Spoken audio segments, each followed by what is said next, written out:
감사합니다. 여러분, 지난 2달 동안 잘 지내셨나요? 네, 2달 만에 다시 또 건강한 모습으로 뵈니까 너무 반갑습니다. 오늘도 또 주님 안에 함께 말씀으로 은혜 나눴으면 좋겠습니다. 제가 아침마다 카톡으로 함께 서로 교제하면서 기도하고 또 정기적으로 한 2-3달에 한 번씩 만나서 함께 기도하는 고등학교 때부터 선후배 친구들이 있습니다. 근데 이제 어느 날 그 중에 한 친구가 남편하고 선교사로 태국에 몇 년 동안 가서 사역도 했고 또 지금 교회에서 반주자로 이렇게 섬기고 있는 참 순수하고 참 열심히 있는 친구예요. 근데 그 친구네 집에 어느 날 불이 났다는 거예요. 그 집에 갔더니 그 세탁기 쪽에서 시작된 불이 막 이렇게 번져가지고 벽을 다 태우고 막 큰 불로 번지기 전에 다행히 잘 끄긴 했는데 이 친구가 얼마나 경황이었고 놀랐던지 막 얼마나 당황했는지 자기 집 주소도 생각이 안 나고 이제 119에 전화를 했는데 그 정도로 당황하는 막 그런 얘기를 하다가 그 끝에 이런 얘기를 하는 거예요. 너무 당황스럽고 놀라서 하나님이 혹시 안 계신 거 아닌가? 하나님 안 보고 계시나? 이런 생각까지 들었다는 얘기를 하더라고요. 근데 이 친구가 이렇게 솔직하게 얘기하는 거를 보고 놀랐습니다. 이 친구의 믿음이 이거밖에 안 되나? 아니, 불났다고 뭐 하나님이 계신가 안 계신가 이런 생각을 하나? 이런 마음이 든 게 아니고 참 귀한 이 친구의 마음속에도 불현듯이 이런 마음이 들 수 있구나. 이런 의심이 일어날 수 있구나 하는 생각이 들었습니다. 그러면 여러분 언제 예수님을 영접하셨습니까? 마음속으로 대답해 보세요. 다 예수님을 영접하셨던 때가 있으시죠? 저는 중학교 때 처음 하나님을 믿고 예수님을 나의 주님으로 영접했습니다. 초등학교 때부터 교회를 어머니 따라서 쭉 나가면서 자연스럽게 복음과 기독교의 진리를 받아들였지만 이제 중학교 때 기도하면서 성령님을 경험하고 또 하나님을 체험하면서 정말로 주님을 믿게 됐습니다. 그런데 그 이후에 가끔씩 하나님의 존재를 의심했던 때가 있습니다. 이렇게 열심히 기도하고 나왔지만 혹시 하나님은 안 계신 거 아닐까? 죽고 나면 아무것도 없는 거 아닐까 하는 생각이 불현듯이 제 마음에 가끔씩 들어서 저를 괴롭혔던 적이 있어요. 여러분은 그런 생각 하신 적이 없나요? 없을 수도 있습니다. 없는 분들은 복 있는 거예요. 저희 아내는 한 번도 하나님의 존재를 예수님 믿고 난 다음에 의심한 적이 없대요. 성경에도 보면 보지 못하고 믿는 자가 복이 있다 그러셨잖아요. 그런 사람들은 복이 있습니다.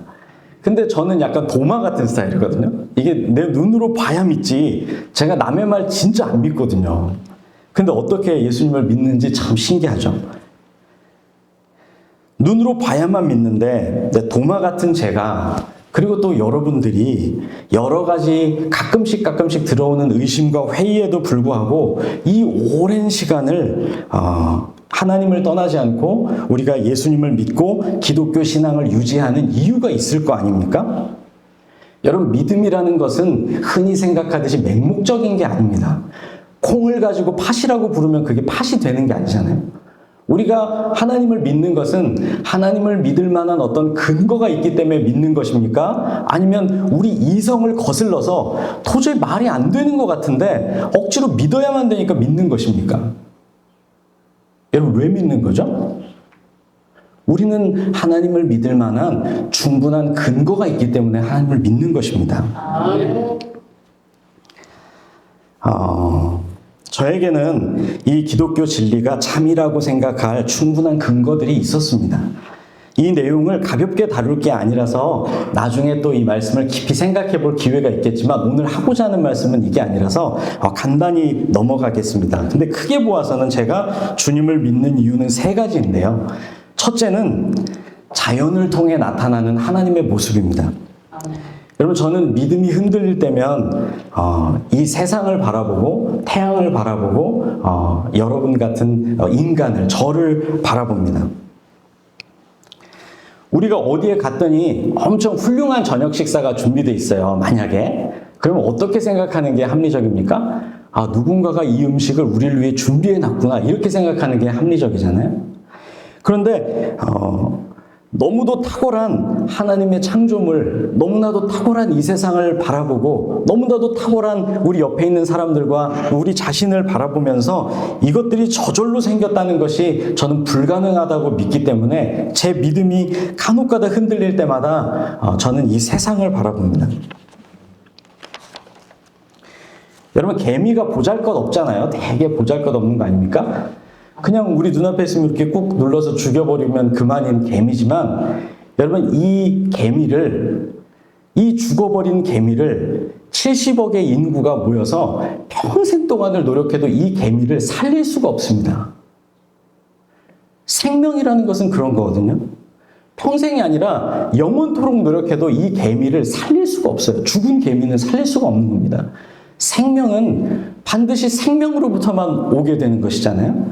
그런데 저는 무에서부터 어떻게 생명이 생겼나, 무에서부터 그냥 생명이 생겼다는 것을 믿을 수가 없습니다.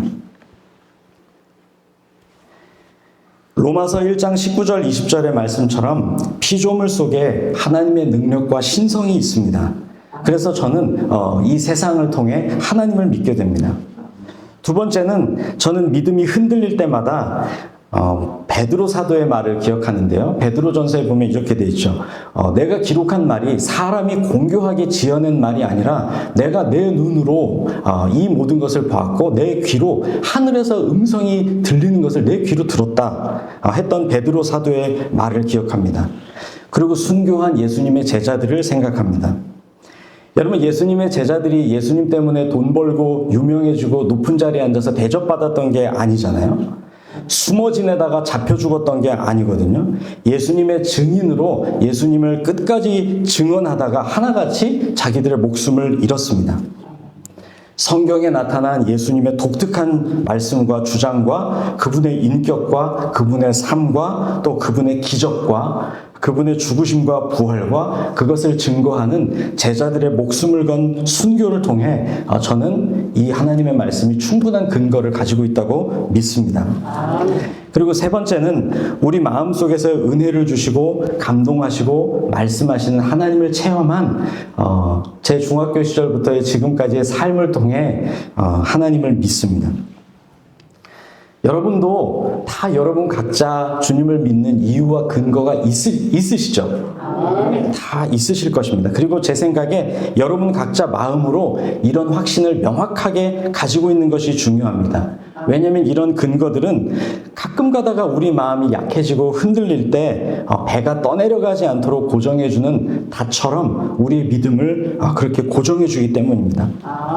그런데 우리가 이렇게 근거를 가지고 믿음의 근거를 가지고 또 체험을 가지고 하나님을 믿었는데 왜 우리는 가끔 가다가 믿음이 흔들리고 또 두려워하고 의심할까요? 그것은 믿음이라는 것이 한 번 예수님과 기독교 신앙을 받아들이는 것으로 끝나는 게 아니기 때문입니다. 만약 믿음이 내가 이러이러이러한 이유로 내가 하나님을 믿고 예수님을 믿는다 하고 끝나는 것이라면 이것은 크게 칭찬할 만한 덕목이 못 돼요. 왜냐하면 그 사람은 올바른 판단을 내린 거지 뭐 그게 그렇게 대단한 건 아니지 않습니까? 그런데 믿음은 성경이 크게 칭찬하는 덕목이거든요.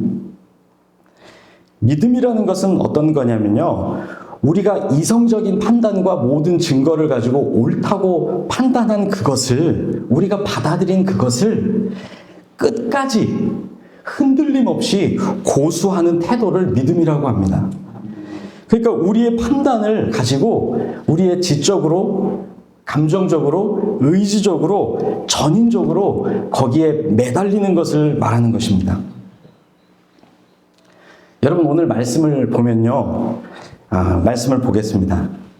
해가 저물 때 예수님과 예수님의 제자들이 함께 갈릴리 호수를 건너가죠. 그때 이 갈릴리 호수가 꼭 바다처럼 넓잖아요. 그래서 갈릴리 바다라고도 부르잖아요. 근데 거기에 광풍이 붑니다. 어두운데 바람이 불어서 배에 물이 막 차고 배에 물이 가득 차서 제자들이 겁에 질렸습니다. 이제 죽게 됐다고 생각했어요. 그런데 예수님은 잠만 주무시고 계십니다. 제자들이 예수님께 우리가 죽게 된 걸 생각하지 않으십니까? 하고 급기야 예수님을 깨우자 예수님이 일어나셔서 바람과 바다를 잠잠하게 하셨습니다. 그리고는 제자들을 보고 뭐라고 하셨습니까? 이렇게 말씀하셨죠. 야, 미안하다. 내가 자고 있었네. 아이고, 깜빡했네. 너희 너무 놀랐겠다. 이렇게 안 하셨어요. 이렇게 안 하시고 어찌하여 무서워하느냐? 너희가 어찌 믿음이 없느냐? 다른 성경을 보면 너희가 어찌 아직도 믿음이 없느냐 이렇게 되어 있습니다.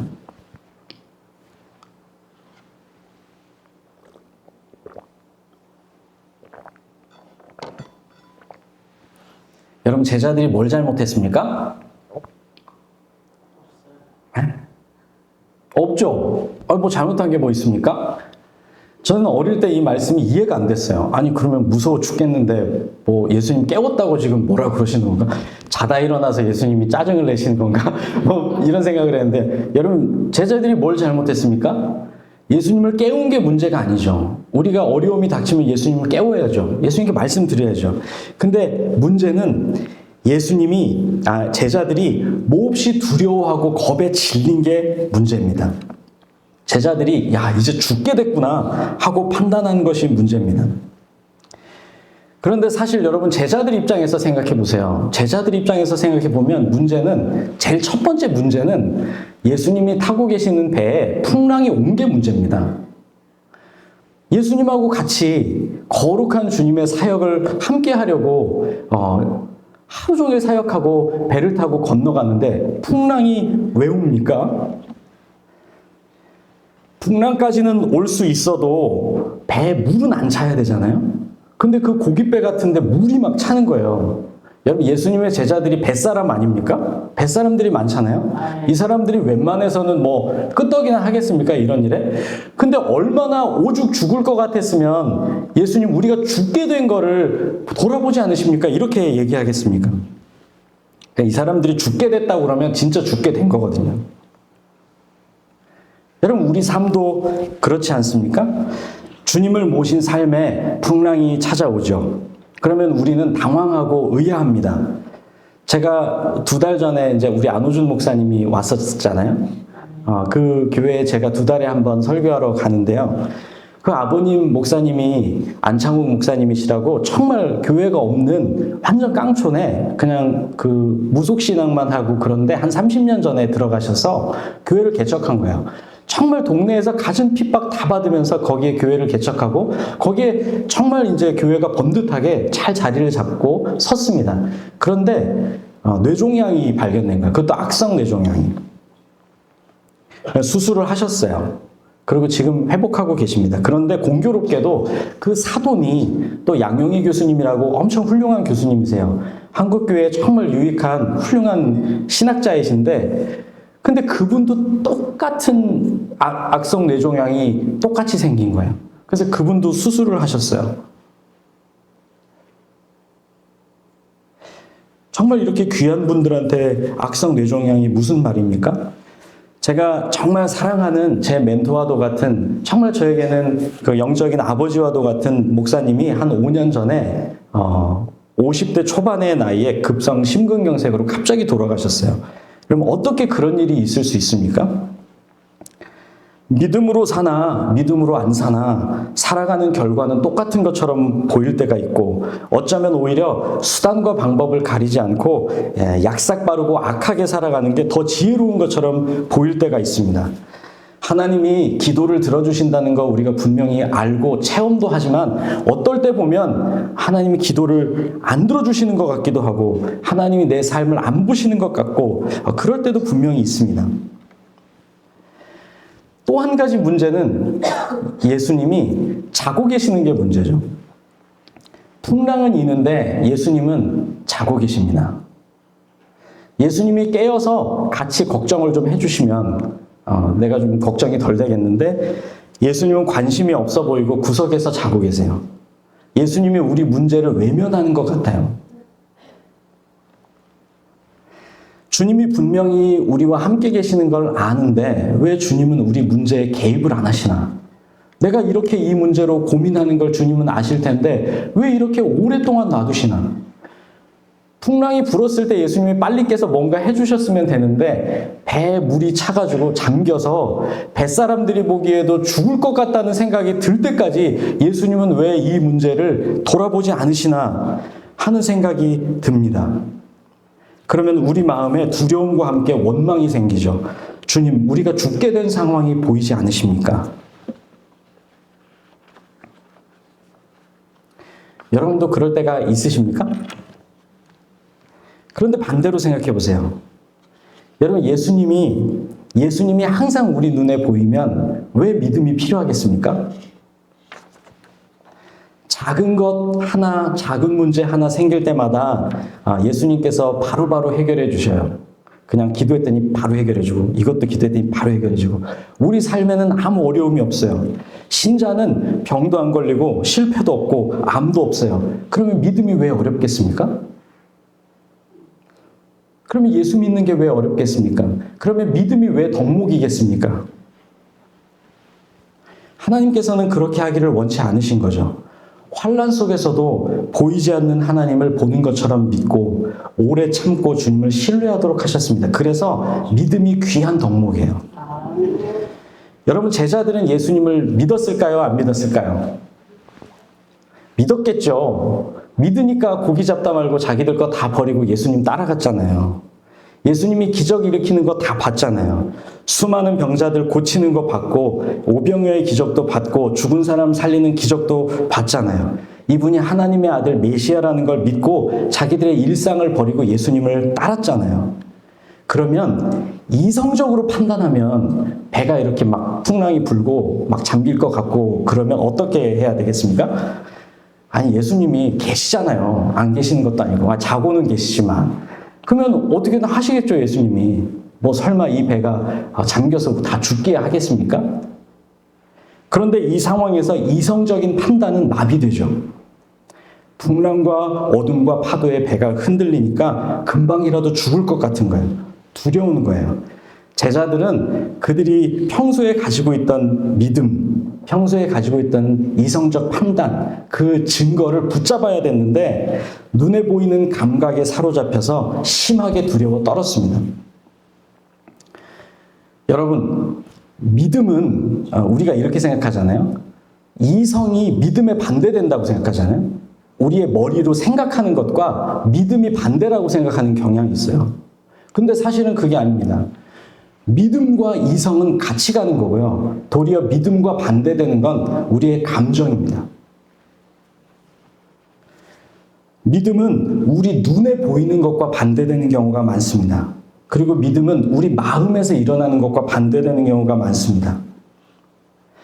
우리가 이 세상을 살 때 믿음이 약해지는 이유가 뭐냐면 우리가 믿는 진리가 합리적이지 않구나, 이게 아니에요. 하나님의 말씀이 이 세상을 설명하지 못하는구나, 그래서 주님을 떠나는 게 아니에요. 우리는 하나님을 믿습니다. 그리고 우리 머리로 하나님의 모든 걸 섭리한다는 걸 알아요. 근데 이 세상을 보면 우리 눈에 보이는 건 우리의 믿음과 반대되거든요. 우리 오늘 말씀으로, 우리 방금 찬양 불렀잖아요. 이 눈에 아무 증거 안 보이거든요, 가끔씩은. 그리고 이 세상에서 일어나는 일들이 우리 속을 뒤집거든요. 하나님은 안 보이고 멀리 계신 것 같고, 이 세상과 매일의 삶은 하나님 없이 돌아가는 것 같고, 매일매일의 삶은 환난이 있거든요. 집에 불도 나고요. 그래서 믿음을 방해하는 것은 우리가 믿은 진리, 우리가 머리로 생각하는 생각이 아니라 우리 마음을 흔드는 감정입니다. 여러분, 수술 받아본 적 있으세요? 네, 아멘 하셨죠. 수술 많이 받아보셨잖아요. 저는 다행히도 한 번도 수술을 안 받아봤는데요. 수술을 받으려고 이렇게 뭐 암이 있다거나 그래서 수술 베드에 누우면 어떠셨어요? 여러분, 그 경험이 있으신 분들은 그때 생각이 나시죠? 저는 병원에서 실습할 때 항상 이렇게 모시고는 갔지만 제가 거기에 누워보지를 못해가지고 근데 너무 무서울 것 같다는 생각이 많이 들었어요. 저는 주사를 맨날 놓거든요, 환자들. 근데 가끔 제가 주사를 맞아야 될 때가 있잖아요. 그러면 오만 생각이 다 드는 거예요. 그게 무섭고요. 내가 맨날 놓는데 이렇게 맞으려고 그러면 엄청 무섭더라고요. 수술대에 누우려고 하면 우리 마음은 괜찮지 않잖아요. 갑자기 의사가 못 믿었고, 이 마취가 안 됐는데 수술하면 어떡하지? 마취가 안 깨면 어떡하지? 뭐가 잘못되면 어떡하지? 안 좋은 생각이 꼬리에 꼬리를 물고 막 상상이 나래를 펼지도 모릅니다. 근데 그때 그렇게 흔들리는 우리 감정과 상상력에 굴복하면 어떻게 되나요? 그걸 박차고 나오는 거죠. 가끔가다 그런 사람들도 있잖아요. 그런데 우리가 그러지 않는 이유는 우리가 믿음으로 우리 감정이 아니라 우리의 판단과 우리의 이성적인 생각을 붙들기 때문입니다. 그래서 믿음은 우리의 감정에도 불구하고 우리가 진리라고 믿는 것을 굳게 유지하고 붙드는 태도입니다. 여러분, 우리가 하나님 안에 있다면 두려울 것이 없죠. 아멘이십니까? 여러분, 어려움은 앞으로도 닥칠 겁니다. 집에 불도 날 수 있습니다. 암도 걸릴 수 있습니다. 죽음도 올 겁니다. 그렇지만 여러분, 주님이 계십니다. 우리가 다 늙어가고 있고 죽어가고 있죠. 제가 맨날 요양원 진료를 다니니까 맨날 그런 것만 보여요.